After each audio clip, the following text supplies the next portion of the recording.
Buenos días, bienvenidos a una nueva edición del ciclo Vivir en Conciencia. Como saben, este espacio de Aire Fresco App Meditación Mindfulness, que nos pueden seguir todos los martes en nuestro canal de YouTube, Aire Fresco App, o también a través de nuestro canal de podcast en iTunes, Anchor y Spotify. En esta oportunidad vamos a conocer y a conversar con Javier Argüello.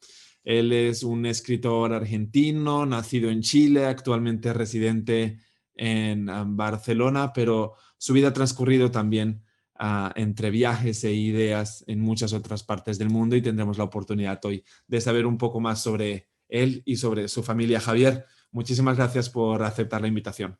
Gracias a ti, Raúl, por invitarme. Muchas gracias.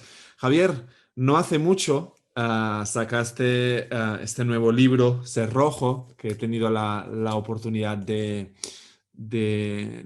leer. En él investigas, casi como un detective, ¿no? La historia de amor de tus padres. Lo que les pasaba a tus padres, y nos contarás un poco más, es que eran militantes comunistas y esa historia de amor fue un poco al lado de la utopía de la izquierda en los años 60 y 70 en ese Chile de Allende. Cuéntanos un poco más por qué quisiste investigar a tus padres y qué descubriste ahí en esa bonita historia de amor. Bueno, básicamente, para poner un poco en contexto, mis padres se conocieron en un barco yendo a un encuentro de juventud de estos comunistas en Viena en el año 1959. Y yo nací en Chile en la época de la Unidad Popular de Salvador Allende, porque ellos habían ido a trabajar ahí como muchos intelectuales latinoamericanos de izquierda en esas épocas, ¿no? Lo que estaba pasando en Chile era muy interesante porque significaba lo que después supuso la llegada al poder por elecciones libres de un gobierno con un programa marxista, que fue la única vez en la historia en la que ocurrió. Entonces, por supuesto que toda la gente de izquierdas de esa época estaba muy entusiasmada con el momento. ¿Por qué me meto yo aquí? Mira, en realidad fue a partir de una conversación que tuve con el editor de una revista literaria bastante conocida, que le conté 3 anécdotas de mis padres y me dijo, Javi, esto hay que contarlo.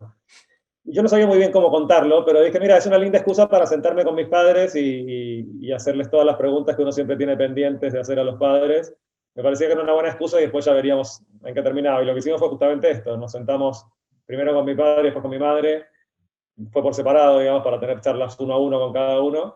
Una serie de 4, 5, 6 entrevistas con cada uno de un par de horas, en las que fui preguntándoles desde el principio por la historia de ellos, la historia vital, pero sobre todo volcada en términos de su historia política, ¿no? De cómo había sido todo este recorrido, todo este comulgar con unas ideas de izquierdas, pero que en el fondo, más allá del color político, tenía que ver con intentar hacer un mundo mejor para todos, ¿no? Cómo fue subirse en esa aventura, cómo fue el ver que se desmoronaba, cómo fue el dolor tremendo de ver partir a muchos seres queridos, porque bueno, el final de la aventura fue bastante dramático en Latinoamérica, con los golpes militares en Argentina, en Chile primero, después en Argentina.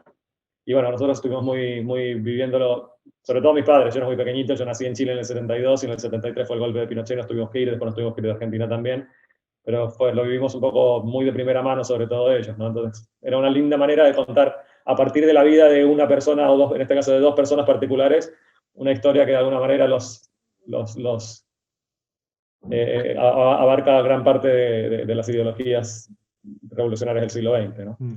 Javier, en este libro, donde también hay algunos cameos de personajes importantísimos de la historia política y del pensamiento del siglo XX latinoamericano, como el Che Guevara o como Fidel Castro, se entremezcla también con algunas otras anécdotas y de tus propios viajes a Europa, justo después de recién caído el muro de Berlín, también de tu viaje a San Petersburgo. Creo que la novela se aleja mucho de ser un tema muy panfletario de izquierdas, porque trabajas, creo, o así lo he leído yo, un tema de la relación de amor entre los papás, las ideas, los papás, el hijo, y también muestras tú, o yo he podido ver entre las hojas también un amor y una admiración hacia tus padres, ¿no?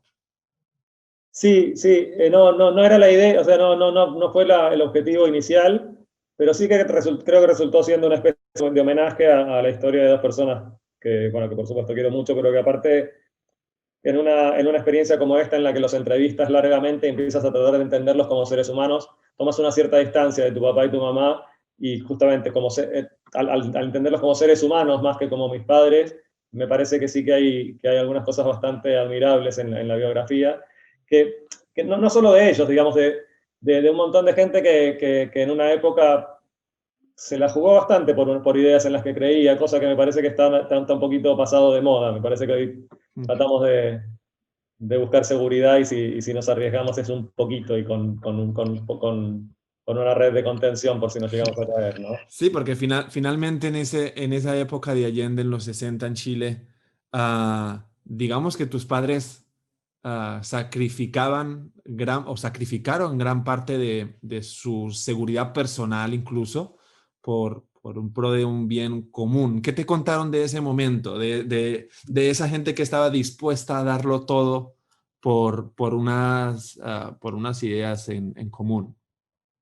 Sí, tú me decías antes que había aparecido varios personajes de la historia, ¿no? Y es cierto que a partir de, como te decía, de esta historia particular se cuenta un poco la historia general y ellos tuvieron la suerte o no de haber estado en primera línea, no solo en Chile, el Chile de Allende, sino en varios momentos de la historia latinoamericana e incluso en algunos momentos de la historia europea, como estuvieron en Berlín justo el año antes de que se construyera el muro y justo en el momento en el que cayó el muro 30 años después.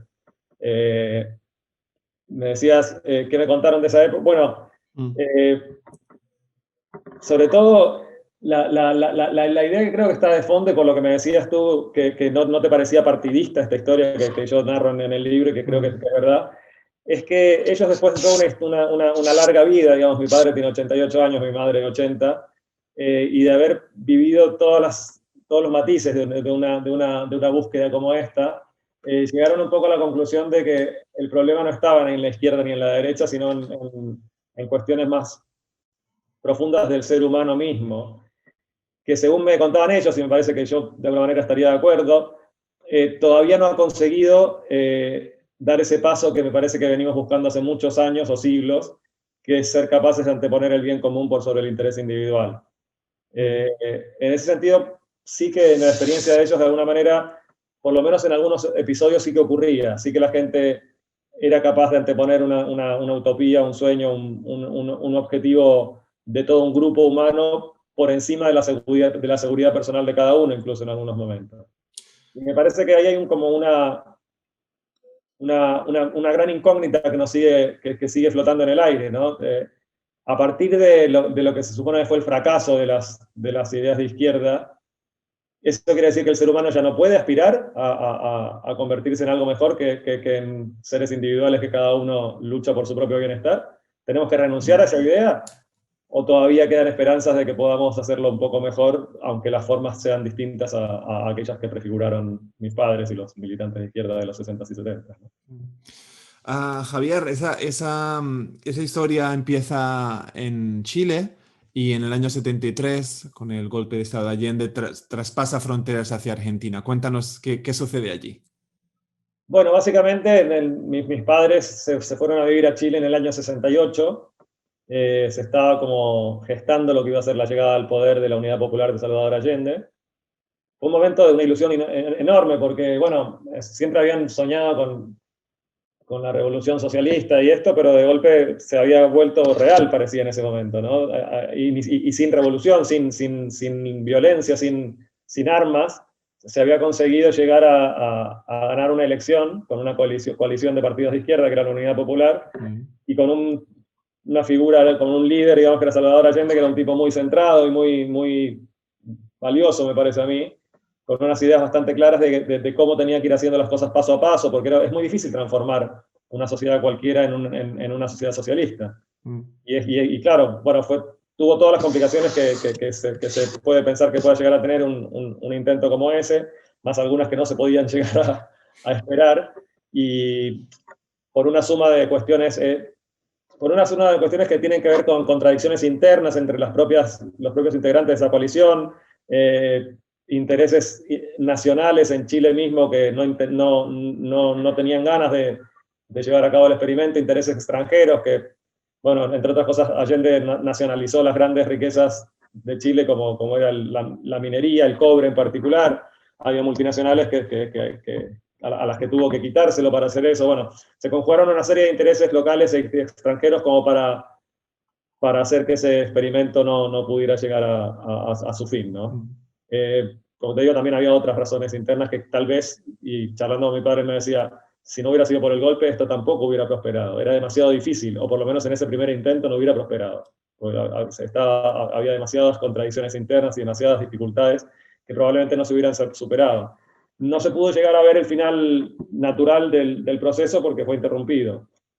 Es curioso porque lo charlábamos con mi padre después de terminado el libro hace un tiempo atrás, hace un par de meses atrás, cuando se cumplió justamente 50 años de la llegada de Allende al poder, que fue en septiembre de este año. Y me decía que es curioso por qué lo habrán interrumpido si de alguna manera estaba por caerse solo. Y según mi padre, cree que había una voluntad de dar una lección, como para que no volviera a repetirse, ¿no? Ni se les ocurra probar de nuevo. Digamos que este es un hecho común en muchos procesos de intentos de emancipación por parte de la sociedad civil. Pues lo hemos vivido en mayor o menor medida, también incluso con algunos pequeños intentos en Colombia, lo vivimos hace ya décadas en Chile, lo vivimos posteriormente en Argentina. Lo vivimos incluso aquí en España, aunque con consecuencias un poco diferentes, pero hay un leitmotiv muy cercano al pseudoperiodismo y a la mentira sistemática por parte de una oligarquía y de unos medios de comunicación que simpatizan con ella, en contra de algunos movimientos que buscan precisamente esa emancipación de la sociedad. ¿Cierto? ¿Qué ocurrió entonces en Argentina? Porque ahora hacíamos este viaje de tus padres después de la caída de Allende y nos quedamos en Argentina. ¿Y allá en Argentina qué pasó? Cuando nos tuvimos que ir de Chile, nos fuimos a Argentina, volvimos a Argentina de alguna manera. Yo había nacido en Chile justo, pero me volví, antes de un año volví a Argentina, que toda mi familia era de Argentina, o sea que fue un regreso. Lo que pasó es que, claro, en el año 74, todavía el golpe en Argentina fue en el 76, pero ya en el fines del 74, bueno, no es muy matemática la fecha, pero 74, 75 ya se estaba poniendo muy complicada la cuestión, porque antes del golpe en Argentina ya empezó a haber un enfrentamiento bastante abierto entre grupos armados de izquierda con facciones del gobierno. Y lo que pasaba era que, bueno, la asociación la AAA, que se llamaba en ese momento la Asociación Anticomunista Argentina, ya estaba acampando a sus anchas en Argentina, liquidando a cualquiera que tuviera que ver con el partido. Mi padre había sido del Partido Comunista en Argentina.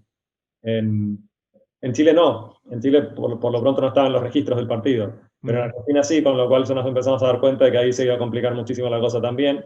Y por unas cuestiones del destino, bueno, mi padre justo lo contrataron de Naciones Unidas en ese momento, le ofrecieron un trabajo en Chile. Entonces le ofrecían inmunidad diplomática. Volvimos a Chile, curiosamente. Okay. Tuvimos que volver a Chile con la idea de después, desde ahí, ver hacia dónde seguir. La cuestión fue que, bueno, estas cosas que pasan en la vida, se fue estirando ese periodo y se estiró casi 10 años el periodo en Chile. Y cuando volvió la democracia en Argentina, terminamos de volver, digamos, a Argentina. Hacía una comparativa ahora de esos procesos de los años 60, 70 con algunos que podemos vivir mucho más cercanos en el tiempo. Pero pues es incomparable la forma en la que las derechas o la oligarquía ha estado combatiendo esos procesos por parte de la sociedad civil, de la izquierda. Y es que realmente pues en los 60, 70 en Chile y Argentina había también una arbitrariedad digamos, en el horror que sesgaba muchísimas vidas, ¿no? Sí. ¿Cómo vivieron eso tus padres? Creo que, como bien dices, es absolutamente incomparable. Me parece que las realidades que tenemos hoy en día son mucho más complejas que unas ideas más puras que creo que había en esa época, que se enfrentaban a cuestiones más concretas. Yo de hecho, casi te diría que no me gusta cuando se arman comparaciones entre lo que podía pasar en esos días y lo que podría llegar a pasar ahora en Europa, que me parece que pasa completamente por otros lugares. La cuestión es que tampoco creo, y era lo que me explicaban mis padres, y me parece que es una cosa interesante para pensar, es que tampoco era necesariamente la lucha de la izquierda contra la derecha, aunque sí es cierto que en el día a día pasaba un poco por esos dos bandos, lo que te contaba un poco hace un momento es que para mis padres no fue un problema de que la derecha no permitió que la izquierda hiciera algo bueno, sino que con el tiempo te vas dando cuenta de que, y es algo que trato de desplegar en el libro, a partir incluso de mis viajes por la Europa del Este, por la ex Unión Soviética, que por más que cambien los colores y por más que alguien diga que está defendiendo una idea u otra, en realidad el problema es de quien cree que puede aplastar al de al lado para imponer lo suyo. Y eso puede venir de la izquierda o de la derecha. Digamos, si Stalin es de izquierda y Pinochet es de derecha, casi que pasa a ser secundario. Eso sí me parece una reflexión muy interesante que uno puede extraer del... ¿no? Disculpa, digo, eso sí me parece una reflexión muy interesante que se extrae del libro, que es que hay pocas veces que se cuenta desde la izquierda una historia que no culpa a la derecha del fracaso. Esa frase exactamente me dijo el editor de esta revista literaria cuando yo le conté 4 anécdotas. Okay. Me dijo, Javier, tenés que escribir este libro porque esto no se escribió. Y es una persona que ha leído muchísimo, es una especie de enciclopedia y casi que te diría que sabe cada cosa que se publica en el mundo. Y me dice, un libro que se escriba desde la izquierda, no culpando a la derecha, no se ha escrito, y me parece que es importante que se haga.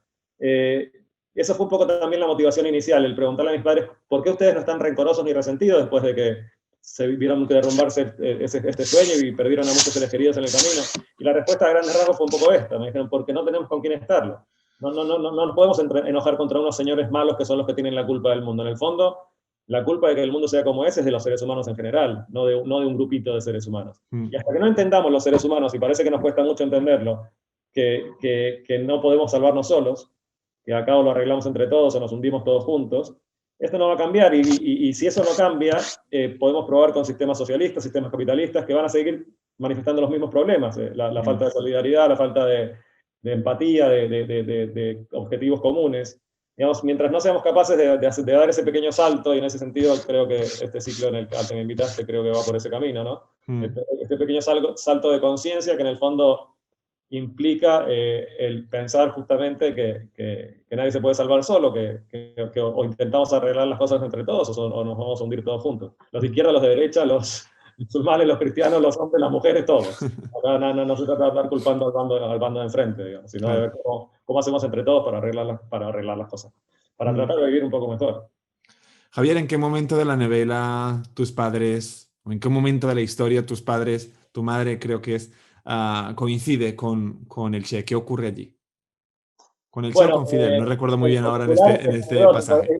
Hay un montón de personajes que después, que ellos fueron conociendo en su juventud, que llegaron a ser presidentes. Bueno, Ricardo Lagos trabajaron codo a codo con mi padre cuando justamente en las épocas pre-golpe y durante el golpe estaban trabajando en la FLAX, en la Facultad Latinoamericana de Ciencias Sociales, y luego fue presidente. El Nobel Miguel Ángel Asturias también, también aparece por allí. Asturias es tío abuelo mío, por parte de madre, y a partir justamente de la viuda de él, que era la tía de mi madre, que adoraba a mi madre, ni ella ni sus hermanas tuvieron hijos, bueno, mentira, eran 3, una tuvo hijos, pero 2 de ellas no tuvieron hijos, por lo tanto querían mucho a sus sobrinos, que eran mi madre y su hermano, y entonces trataban de llevarlos siempre a donde estaban pasando cosas interesantes, y cuando pasaron Fidel Castro y el Che Guevara por Buenos Aires, mi tía la llamó rápido a mi madre y le dijo, venite rápido a tal lugar que los quiero presentar, y bueno, mi madre mi madre creo que tenía, no sé si 16 o 17 años, y era muy simpatizante de las ideas de izquierdas. Es que ni se lavó las manos, ¿no? Aparece en creo que cuentas. Durante varios días no se lavó la mano con la que los había saludado, de la emoción que tenía de haber saludado al Che Guevara y a Fidel Castro. Aunque con el tiempo, todo, como te digo, se fue relativizando, y mi madre finalmente, 60 años después, me decía, defender a Fidel Castro o defender a Pinochet tampoco es demasiado diferente. Bueno, en el sentido de lo que hablábamos, ¿no? Aunque por supuesto hay muchos países, digamos, finalmente no dejan de ser gobiernos que no fueron demasiado respetuosos de los derechos humanos y que autorizaron, digamos, la utilización de la violencia para abrir determinados caminos, aunque, como te digo, por supuesto, seguramente hay muchísimas diferencias entre unos y otros. Llegados a este punto, digamos, hay que tomar una posición más férrea, que es la que creo que tomaron mis padres hasta el final de sus vidas, que es, mira, no se puede transar con la violencia. Si la aceptás, la estás aceptando, aunque llegue a distintos grados. Javier, ellos más tarde vienen para Europa. Cuéntanos allí, tú llegaste creo que justo cuando caía el muro de Berlín, ¿cuál fue tu experiencia en ese momento? Mis padres, curiosamente, nunca vieron el muro en pie, porque Mm, estuvieron en Berlín en el año 59, 1 o 2 años antes de que se levantara el muro, y, mm. estuvieron, y cuando volvieron fue en el 90, apenas 2 o 3 meses después de que hubiera caído. Ah, Físicamente sí que lo vimos en pie, pero justo estuvieron antes y después. En el 80 en el 90, en el 89, en noviembre del 89 cae oficialmente el muro. A principios de, no, creo que fue febrero del 90, mi padre estaba en misión en París, y viajamos a estar un mes con él, y él aprovechó para llevarnos a Europa del Este, para que viéramos un poco antes de que empezara a desarmarse todo ese mundo, lo mm, que había significado. Viajamos por lo que era en ese momento Checoslovaquia, y entramos a Alemania desde el este, y entramos a Berlín desde el este, y fue muy impresionante porque el muro, si bien había caído oficialmente 2 o 3 meses antes, físicamente seguía ahí, y de hecho algunos controles, por lo pronto un control, el Checkpoint Charlie, todavía está mm, en funcionamiento, y nosotros mm. vimos con nuestros propios ojos estas imágenes como de película Wow. de familiares que cruzaban, mostraban su pasaporte y se abrazaban y lloraban y volvían a encontrarse después de mucho tiempo. Y en ese momento y durante muchos meses, no sé cuánto habrá durado, había mucha gente constantemente rompiendo el muro con sus manos. Mm. Y por supuesto, cuando vimos eso con mi hermano, nos lanzamos a imitarlos y cogimos lo que encontramos, empezamos a romper trozos de muro, que nos guardamos trocitos de muro de recuerdo de ese día, ¿no? Javier, ¿qué supuso el viaje posterior que hiciste a San Petersburgo? En ese momento, en el de la caída del muro, nos parecía que era muy celebrativo, ¿no? Después, en el libro, me freno a reflexionar un poco al respecto. Más allá de lo evidente que estaba bien que se terminara la división entre las dos Alemanias, ¿qué significaba celebrar que ese intento no había prosperado, y parecía que la única opción que quedaba en el mundo, antes había dos, uno podía pensar en el mundo socialista o en el mundo capitalista, y de golpe quedó solo una en pie?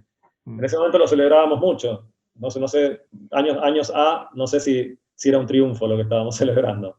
Pero, pero sí que lo que fue interesante, es esto que me preguntas, fue viajar a Rusia en el 96, creo que viajé en el 96 o 97. Se Mm. habían pasado 6 años de la caída del muro, 7 años de la caída del muro oficialmente, pero estos procesos toman mucho tiempo. Entonces, realmente era como un pequeño viaje en el tiempo.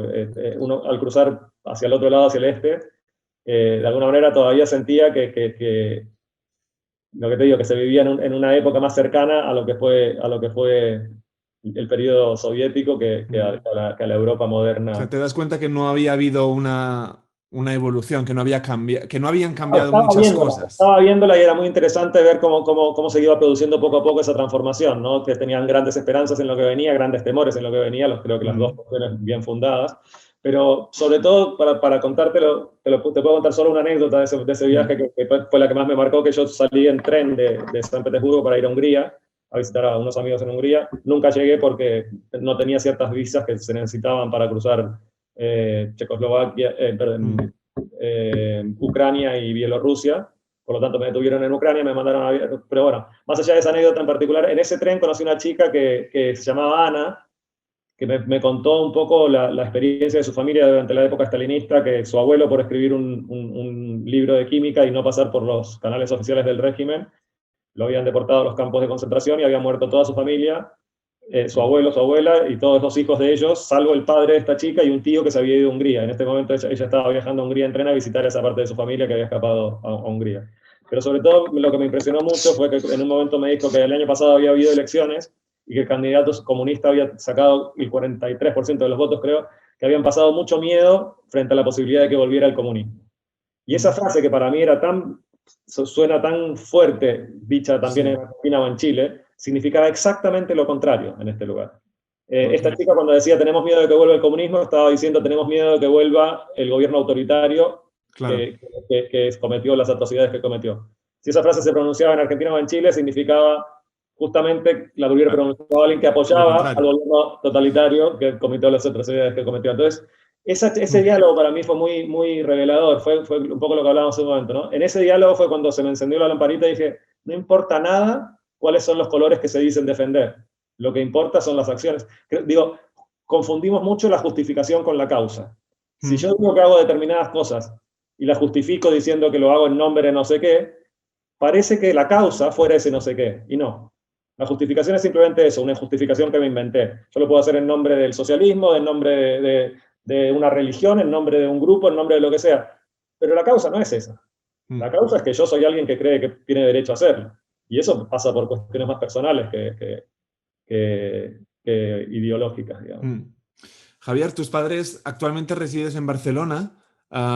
¿Tus padres tienen ya una relación, cierto? ¿Tienen algún vínculo con tu ciudad actual? Bueno, de hecho, mi Cuéntanos madre es más. hija de una catalana, o sea que Mm. mi abuela materna también es nacida en Barcelona. Yo de alguna manera a veces le hago el chiste a la gente que me dicen, que les digo que en realidad soy de acá, solo que hacía 2 generaciones que no venía.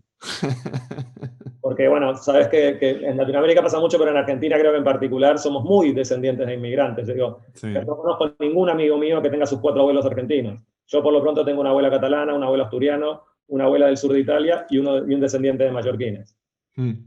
Javier, para terminar, el contexto actual está muy marcado por una crisis sanitaria temporal que podemos intentar aislar un momento de esta pregunta, pero sí me gustaría saber tu opinión, y ya creo que le has dado alguna pincelada durante la conversación, de cómo ves el debate político y el debate de las ideas actualmente en Latinoamérica y en España, si bien cada uno de los países tienen realidades completamente diferentes. Sí. Eh, Hemos estado viviendo, ¿no? Digamos, en estos, desde la crisis del 2010, del 2008. Me parece que lo que está pasando es que se está mostrando con claridad que la manera en la que estamos produciendo, repartiendo la riqueza, manejando la salud, bueno, casi todos los temas que tienen que ver con el día a día, está llegando a un punto límite. Digamos, a nivel planetario, ecológico, si querés llamarle, el planeta no está mostrando claros indicios de que no aguanta que sigamos produciendo de la manera que producimos. A nivel social, digamos, es curioso porque es un punto, para mí es un momento interesantísimo y muy complicado, pero también muy interesante al mismo tiempo, en el sentido de que, por un lado, los grandes indicadores nos dicen que nunca estuvimos mejor. Hay grandes indicadores, por ejemplo, la mortalidad infantil, bueno, hay menos guerras, hay menos, salvo esta situación sanitaria que estamos viviendo, hasta hace 3 días, digamos, hubiéramos dicho que hay menos guerras, que hay menos epidemias, que hay menos muerte, que hay menos mortalidad infantil, que hay mayor alfabetización. O sea, hay grandes indicadores que nos dicen que estamos en un buen momento. Sin embargo, todos estos logros los hemos conseguido a costa de los menos favorecidos y también a costa del propio planeta, que es algo que nos incumbe a todos. Por lo tanto, me parece que estamos en un momento en un momento límite de varias de las grandes de los grandes imaginarios que tuvo la modernidad occidental, digamos, y que tenemos que replantearnos seriamente cómo vamos a seguir. Me parece que las explosiones puntuales, como ya que hablábamos de Chile, por ejemplo, ha ocurrido en Chile justo antes que la pandemia un poco la hiciera pasar un poquito a segundo plano, por lo menos en las portadas de los periódicos, tiene que ver con esto, tiene que ver con un sistema que de alguna manera agotó sus posibilidades y que tiene que ser repensado. Y que yo quiero creer, que no se distancia mucho de lo que ya te había comentado, que es, hasta ahora la idea fue producir todo lo que pudiera sin cuidar los medios, el medio ambiente, digamos, generar toda la riqueza que pueda para mí, sin darme cuenta, sin tratar de pensar en cómo se reparte y a quién beneficia y a quién perjudica. Y me parece que tenemos que lo que nos va a tocar casi obligadamente es repensar todo esto, es decir, no pensar cada uno en tirar solo para su lado, sino pensar un poco más en conjunto, en cómo estamos afectando al entorno y al resto mientras llevamos adelante nuestras actividades. Me parece que es la asignatura pendiente que se está manifestando con distintos nombres en cada uno de los lugares. No creo, como te decía, y por eso quizá te decía que no estaba tan de acuerdo en trasladarlo, que se trate necesariamente de una cuestión que enfrenta a la izquierda con la derecha. Detrás de eso sí que hay una cuestión más filosófica, si querés, que podría relacionarse con izquierda y derecha, si es que eso sigue significando algo hoy en día, que tiene que ver con esto, con pensar en el bien común o pensar en el bien individual. Digamos que ahí no hay tanto izquierda-derecha, sino arriba y abajo, que sería otra óptica. Hay arriba y abajo, y hay unos determinados valores que yo he visto ausentes de gente que se diría de izquierda y presentes en gente que se diría de derecha. mm, Digo, hay unos determinados valores. A mí me preguntaban en una entrevista, bueno, ¿cómo es esto de haber heredado una ideología? Porque de alguna manera en el libro lo que cuento es que, esto de ser rojo también tiene que mm, ver con esto, ¿no? Como que esta es mi historia, yo heredé esta historia. Y yo le decía, a quien me lo preguntaba, le decía, mira, no creo que haya heredado una ideología, creo que heredé un conjunto de valores. mm, Y ese conjunto de valores tiene que ver con eso, con tratar de hacer lo correcto por más que no sea lo que te convenga en ese momento, tratar de pensar en el otro y no solo en uno mismo. Y ese es un conjunto de valores que más naturalmente se tiende a relacionar con la izquierda. Pero si uno lo mira en la práctica, quiero decir, en gente particular o en sistemas generales que han intentado implementar estas cuestiones, fallaron en los mismos lugares que en donde fallaron los sistemas mm. más de derecha, digamos, ¿no? En ¿Estamos el egoísmo, en la estamos codicia. condenados a seguir fallando entonces? No necesariamente. Lo que está probado es que hasta ahora hemos fallado bastante. Mm, Si eso prueba que no se puede para adelante, y eso no lo puede saber nadie. Yo quiero creer que mm. no. Yo quiero creer que no significa que el hecho de que los primeros intentos fallaran no significa que siempre vamos a fallar. Pero aparte te diría otra cosa, te diría, creo que tenemos que actuar como si fuera posible el cambio, aunque Mm. no estemos seguros de que sea posible, porque no nos queda otra alternativa. Porque o empezamos a entender las cosas de otra manera o esto no se aguanta. Con lo cual me Javier, parece que tendríamos nos que cambiar. quedamos con esa última reflexión.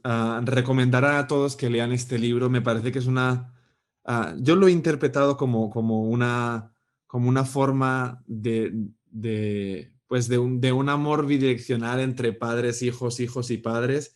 Y como lo último que contabas precisamente, que es que a veces los padres no solo heredas de ellos lo que llevas en los cromosomas, en el ADN, sino mucho, mucho más. Y nos quedamos con esa última reflexión que finalmente defiendas lo que defiendas, siempre y cuando lo defiendas, pues respetando a los demás, siendo empático a través de canales no violentos, etcétera, etcétera. Javier, muchísimas gracias. Espero verte en una próxima oportunidad. Gracias a ti, Raúl. Que vaya muy bien. Un saludo.